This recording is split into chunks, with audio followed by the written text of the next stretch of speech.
Won't that inflation spread worldwide? Aren't we already seeing inflation all over the world? Well, I think that's a very good question because, you see, in America they publish essentially core inflation, and core inflation understates the true cost of living increases.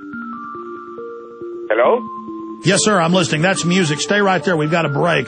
Everybody always pauses on that song. We had Willie Nelson on. He goes, sounds like ice cream trucks. Marc Faber is our guest, joining us from Thailand. We'll get him to finish up on that point, and talk about a few other subjects as well on the other side. Are you tired of losing your hard-earned savings in retirement? Does the continued loss of purchasing power through the hidden tax of inflation brought on by trillions of dollars in government bailouts bother you? Then please let me, Dwayne Daly with Midas Resources, help you to protect what you have left. Call me at 800-686-2237 extension 115, and I will explain to you how to retain your wealth and purchasing power now and in the future with gold and silver. Gold and silver have been a form of currency for 6,000 years compared to our present fiat currency, which has only been in existence for 38 years and failing fast. Call me, Dwayne Daly, at 800-686-2237 extension 115 to start your protection of wealth today. I will custom fit the protection package to your personal needs. No amount is too small, so start today.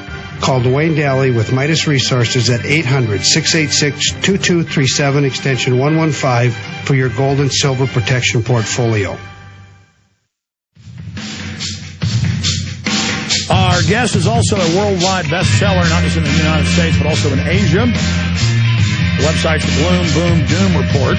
That's gloomboomdoom.com. Okay, sir, finishing up your point about the economy and inflation and worldwide. We're already seeing these dollars being printed, driving up inflation in Eastern Europe and places, aren't we?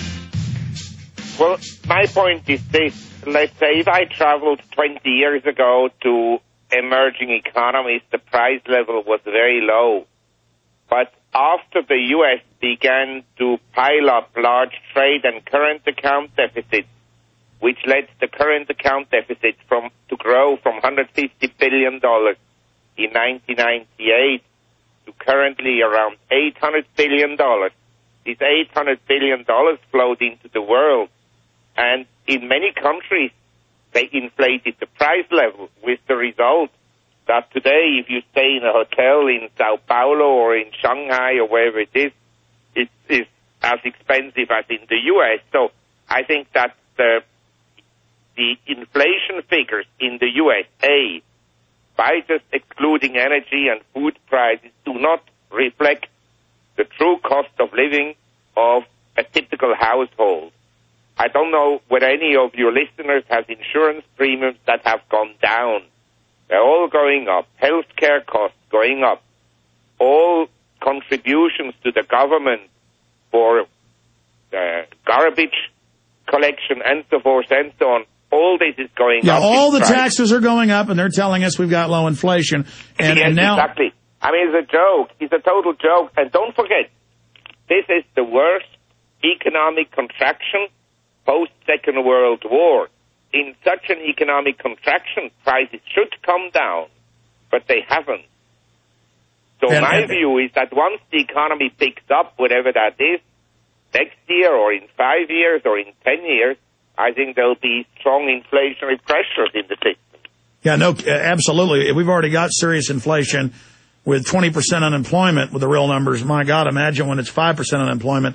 Are they going to dump the dollar? I mean, I know that people aren't sure, but we see the world creeping away, kind of moving quietly towards the exits, the dollar going up and down wildly. I mean, you're out there in Asia right now. The dollar's clearly been devalued. You were just talking about that. Is the dollar a dead duck? Yeah, I think so in the long run. But you understand, the long run could be 10 years or even more, and in between you can have strong rallies. I mean, we had a period now between March of this year and just 10 days ago during which inflationary fears overcame and people rushed into commodities and equities and gold and so forth, and the dollar was weak at the same time. Now maybe you have a month or 2 or 3 months where the dollar could rebound somewhat, where bond prices could rebound somewhat, in other words, where interest rates would decline somewhat, and then you have again more deflationary fears. And during this period of time, obviously, equity prices would move lower. But I think in the long run, with Mr. Bernanke at the Fed and with the economic policies of the U.S., that are, in my opinion, misguided, because the economic policies of the U.S. target consumption when they should target capital formation, in other words, capital investment in the form of infrastructure, in the form of capacity expansion in new industries, capital investment, education, and research and development. So the consumption is basically a loss for the economy. Yeah, so what's happening is we're in a cannibalistic economy where we're all living for today, still running up the debts, and the whole infrastructure is going to hell in a handbasket. Where do you see the United States in 5-10 years? Is a third world fallen empire like the Romans in 410? You see, I was just a couple of days in Sao Paulo in Brazil, and I travel extensively. I can tell you when I first went to Sao Paulo in 1974, there was a huge difference between Miami, San Francisco, Los Angeles, New York, and Sao Paulo. Sao Paulo being underdeveloped and the American cities being well-developed or relatively well-developed. Today, I don't see any difference between Sao Paulo and U.S. large cities. And I also see the third world coming up, but we're dropping. Yes, I mean, it's not necessarily that the U.S. is tumbling to the bottom of the ocean or drowning to the bottom of the ocean.